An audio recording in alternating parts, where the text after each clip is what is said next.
Business as mission. It is about transformation, good and lasting change. I could probably summarize business as mission shortly like this: to love God and love your neighbor. Business as mission is about shaping business for God and for the common good. Love God, love your neighbor. So when we do business as mission, it's this perspective. How do we glorify God by serving people, communities, customers, clients, staff? So transformation takes place and God is glorified.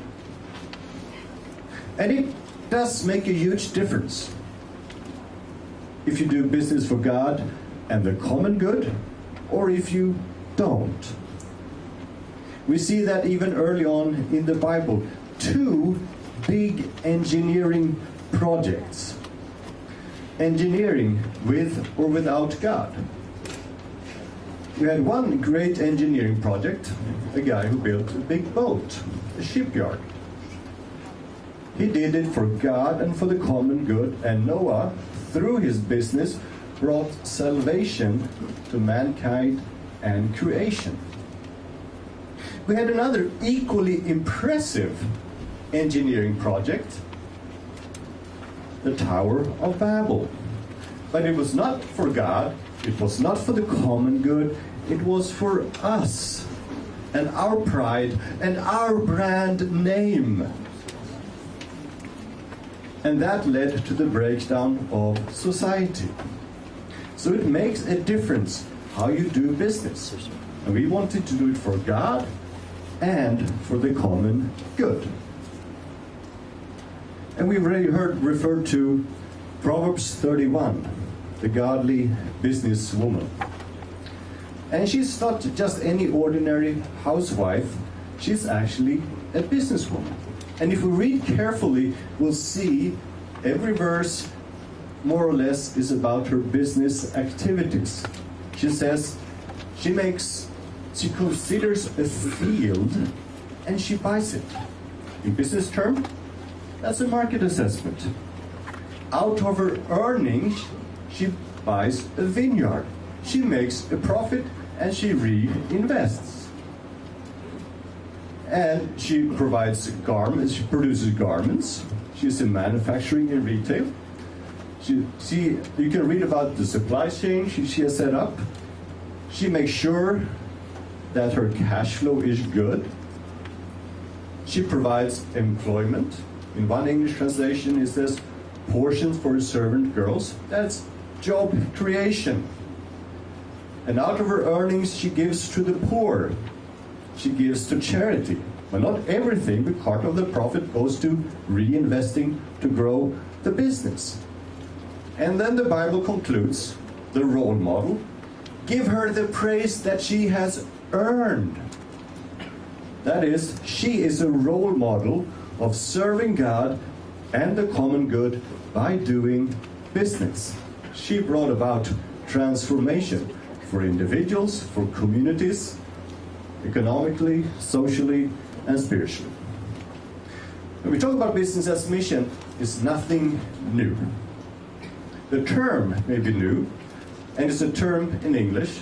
And if you don't like the term in English, you can move to Sweden, to my home country, because we don't speak English. We speak Swedish. So then the problem is solved.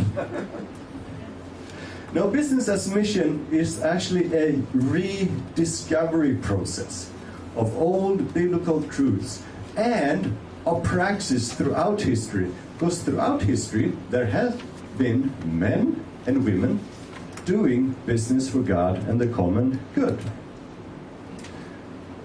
It's like Martin Luther, the reformer.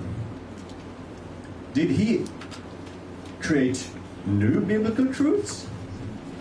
No, he said, we need to go back to the sources, ad fontes. We need to highlight important biblical truths that have been forgotten or suppressed or twisted, it was a rediscovery process.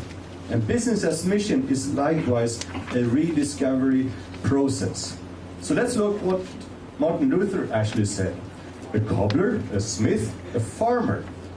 Each has the work and the office of his trade, and they are all alike consecrated priests and bishops, and everyone, by means of his own works or office, must benefit and serve every other, the common good. That in this way, many kinds of work may be done for the bodily and spiritual welfare, not just spiritual welfare, bodily welfare of the community, as well as the members of the body serve one another. I don't know if you like chocolate. You like chocolate? Okay. This one is about chocolate for Jesus.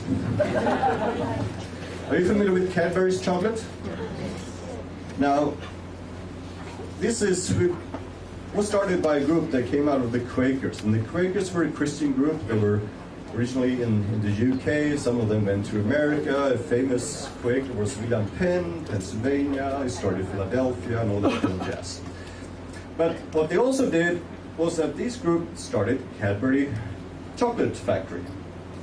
And these Quakers went into business, had a motto in business, to be spiritual and solvent.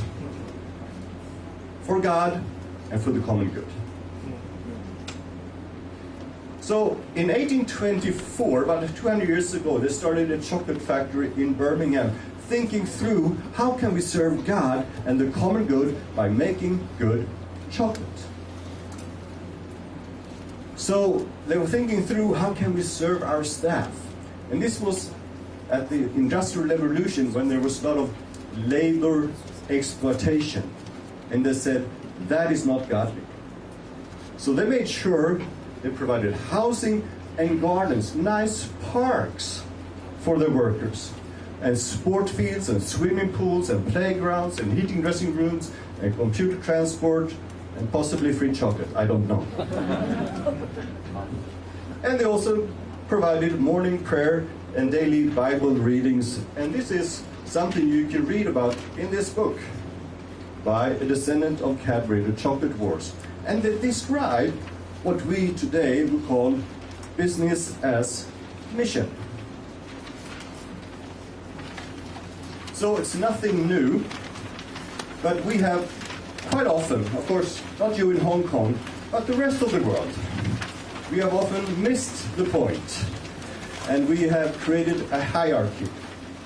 We have created a pyramid of Christ instead of practicing the body of Christ. So in the pyramid of Christ, which you cannot read about in the Bible, we have the pastors and the missionaries on the top. Like Linda. Are you here, Linda? Yeah, she's in the back. You know, she used to be a missionary in Mongolia. Had a very nice halo. And she was a missionary. Now, if you can't make it all the way to the top, you know, where we say, hey, these are the people in the full-time ministry, maybe you can work for a nice charity, you know, like the Red Cross or something like that. Or at least a people-caring profession, like a doctor or nurse and teachers, people who are nice and take care of you. And if not, I guess you can be an IT engineer or something like that. But then you have the worst of people, like Tony. They don't even make it to the pyramid. They're under the pyramid. The business people, they're bad because they're dealing with profit and mammon. So what we then suggest, sometimes even at our mission conferences, oh, if you want to serve God, get into full-time ministry, could you please climb the pyramid? Because this is where you serve God. Does that sound familiar? Yes or no? Yes. And the sad thing is that most people have never seen this picture, but basically everybody recognizes it. And that's why we need to work through a mental paradigm shift. And that's what we're doing in the Business as Mission movement. No, there is no pyramid to climb. Relax. Stop climbing. So if God has called you to business, don't lower yourself to become a pastor.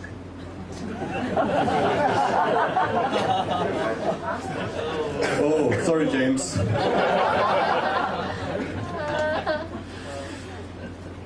There is no higher and lower. What God has called you to do, that is your highest calling. Now, so we are still struggling as a church worldwide with these issues. Now, if we look back and try to learn from history, not judge people who have gone before us, but only try to look and learn. Get missions to Africa. What can we observe? Africa is some of the most Christian countries in the world in terms of numbers of Christians, some of the poorest countries in the world, and some of the most corrupt countries in the world, and these are often the same countries. What's wrong with this picture? Is that an expression of Kingdom of God? Is that transformation? It's a limited transformation. And here we need to think through, what is our goal? Are we satisfied with church growth, or do we want to look at holistic transformation? Because see, for church growth is our major definition of our work and our mission. Rwanda is the ultimate success story in the history of mission in the 20th century. He went from 0 to 90% of the population becoming members of various churches in 100 years. But also in 1994, we had the genocide, 1 million people killed in 3 months. Christian killing Christians. Rwanda had people in church, but not church in people. So in Business as Mission, we're looking at how can the gospel transform the whole of society, including the marketplace. So this works great in English, it breaks down in many other languages, but there's going to be 5 words that all start with P. And one of them, we want to have a global outlook to all peoples, and with that we want businesses to serve people, align with God's purposes, be good stewards of the planet, and make a profit. That is the 4 bottom lines.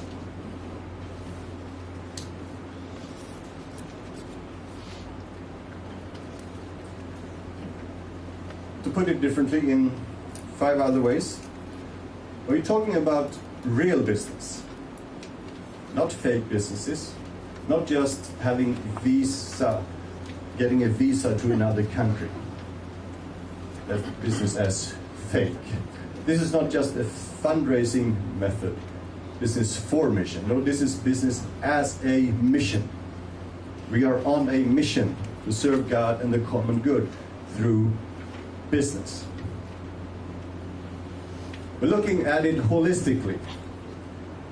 We believe in evangelism, we believe in church planting, but it's more than that. It's kingdom of God being expressed by serving the poor, bringing freedom to human trafficking victims, giving dignity to handicapped people by providing employment, and many, many other things.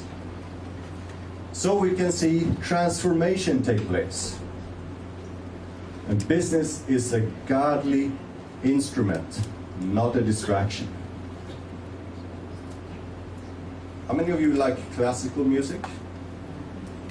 How many of you like Johann Sebastian Bach? That's the right answer. Thank you. And it's not pronounced Bach. That's what Americans say, but sorry. It's called Bach. Now, so Bach was a good composer. Do you think anyone ever came into the church where Johann Sebastian Bach was playing on the organ and say, Johann, what are you doing? Why are you spending so much time practicing on the organ? Isn't that a distraction for making music? No, the organ was the instrument that God had given to Johann Sebastian Bach so he could create beautiful music to the glory of God. Because that's what he wrote on every score of every composition he did, to the greater glory of God. Likewise, business is not a distraction. It's not that something that takes too much time. No, that is the instrument that God has given some of us to create beautiful music to God's glory as we serve Him and people. You with me? All right, that's good. Nobody has walked out yet. Is that a good sign? We need to have an emphasis on small and medium-sized businesses. Why? Because we know that these are strong transformational agents, and we're about transformation. And the challenge before us is too big for us to settle for micro. Not that micro is wrong, but we need to think bigger. You can start with micro, it can grow big. I mean, even Microsoft did.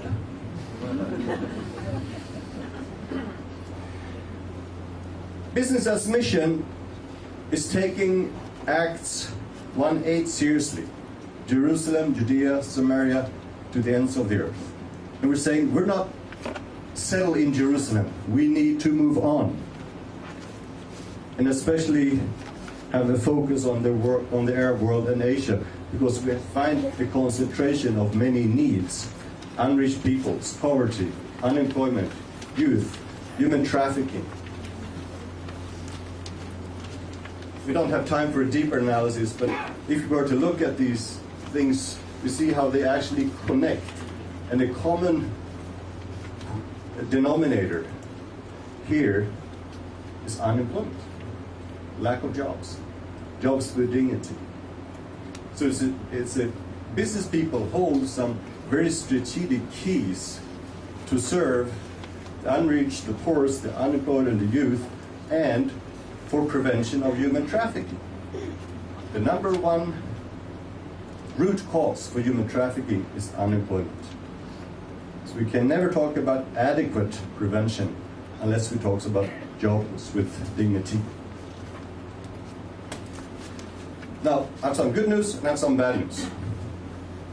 Let me give good news first. In our generation, we've seen a dramatic decrease in poverty worldwide. And studies show very clearly that business are key to this reduction of poverty. Not handouts, not aid, but business. So this is an affirmation that business can serve to transform nations and people. At the same time, we see another curve, and that is the global rise of youth unemployment, especially in India, Arab world, parts of Southern Europe, but also in other parts of the world. Just to give you one example, in March this year, the government in Nigeria said, we have 5,000 jobs available. More than 500,000 people showed up to apply for 5,000 jobs.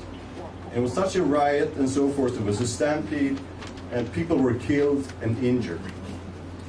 This is just one case, and many of us never see this. But there is actually a lack of 1.8 billion jobs globally. So we basically have two response mechanisms. One is, I don't care.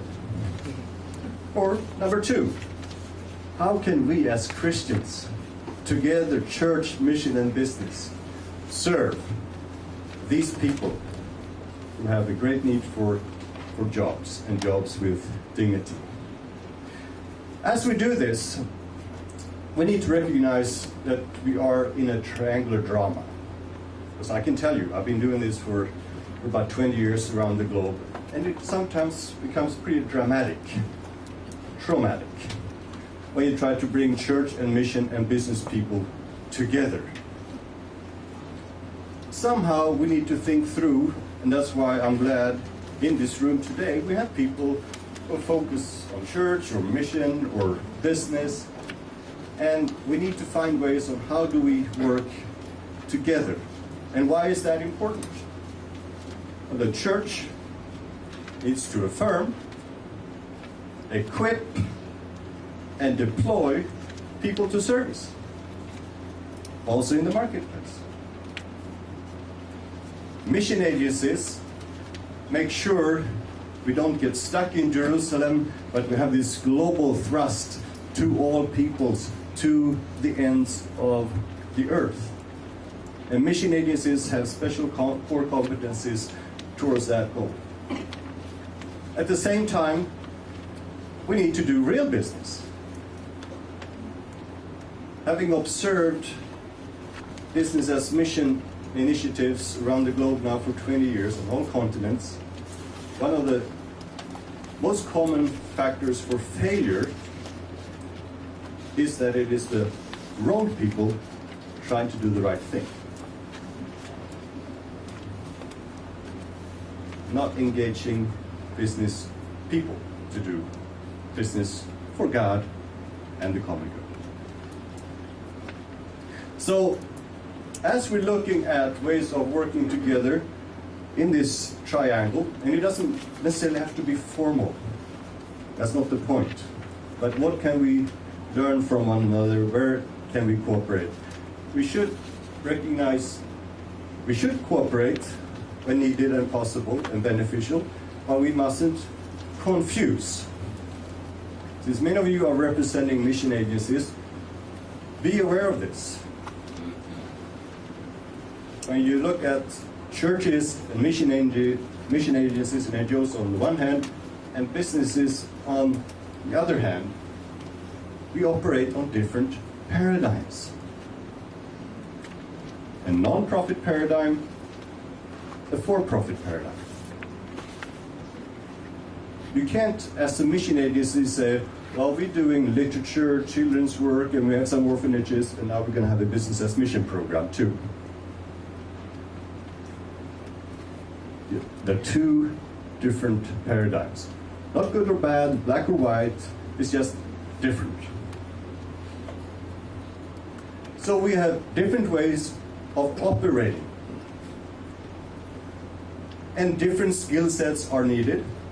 And we need to recognize there are different legal entities. And if we don't do it right, we may do something illegal.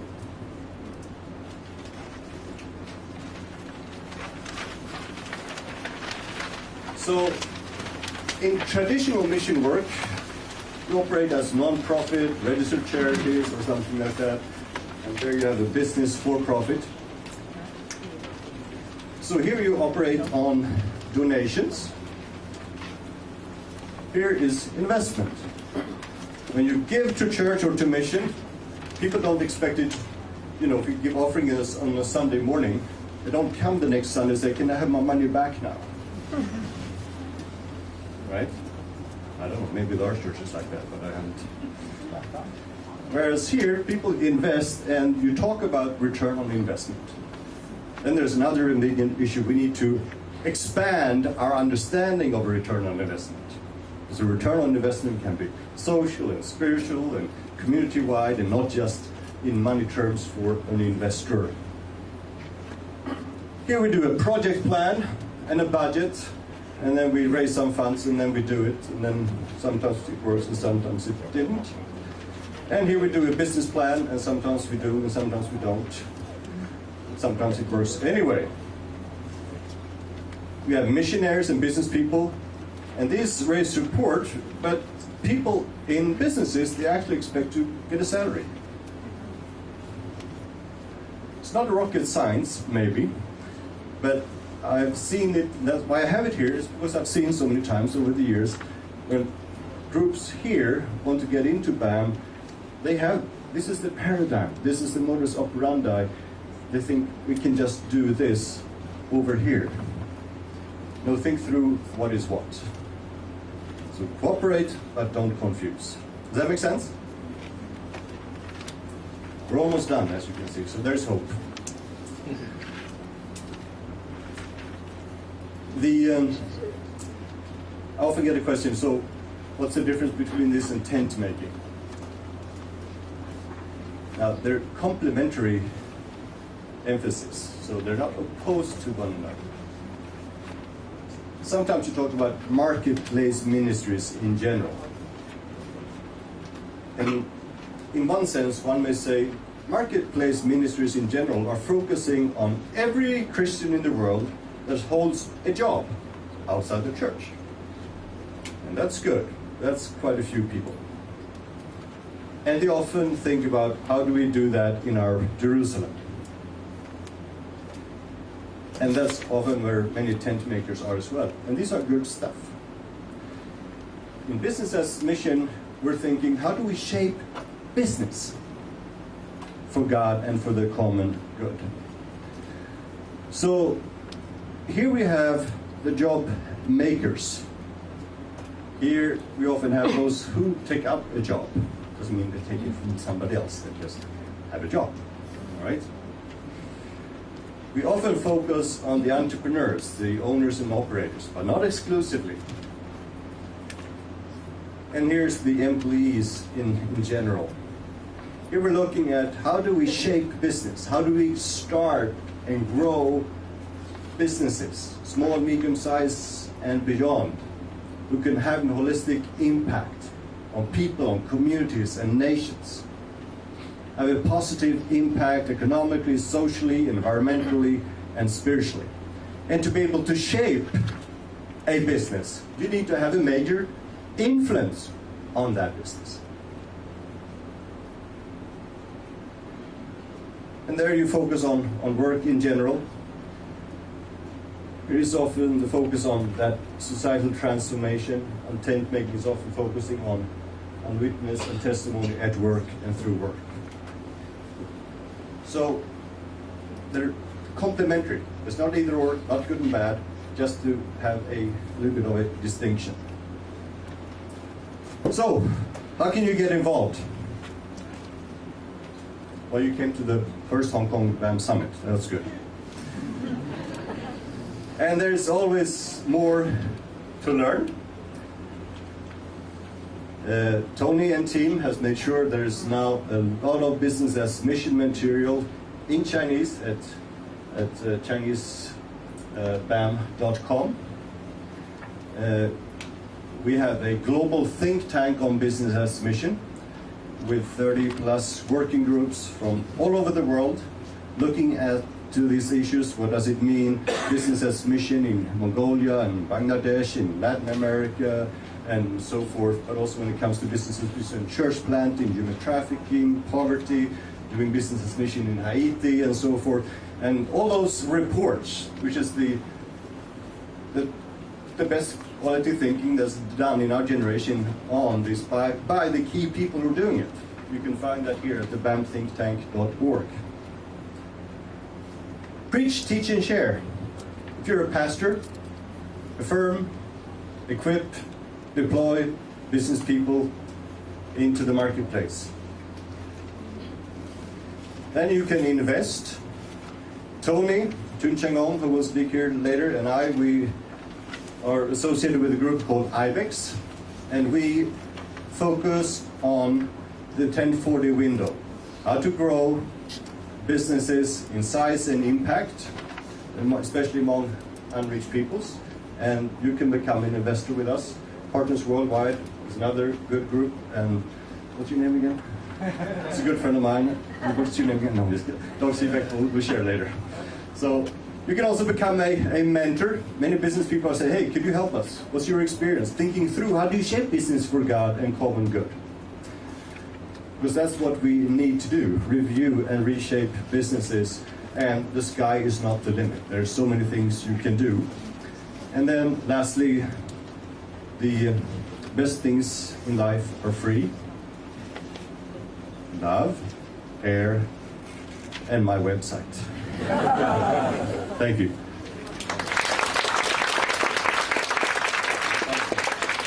So you have some of that I've been sharing right now is in your folder. Business as Mission is golden.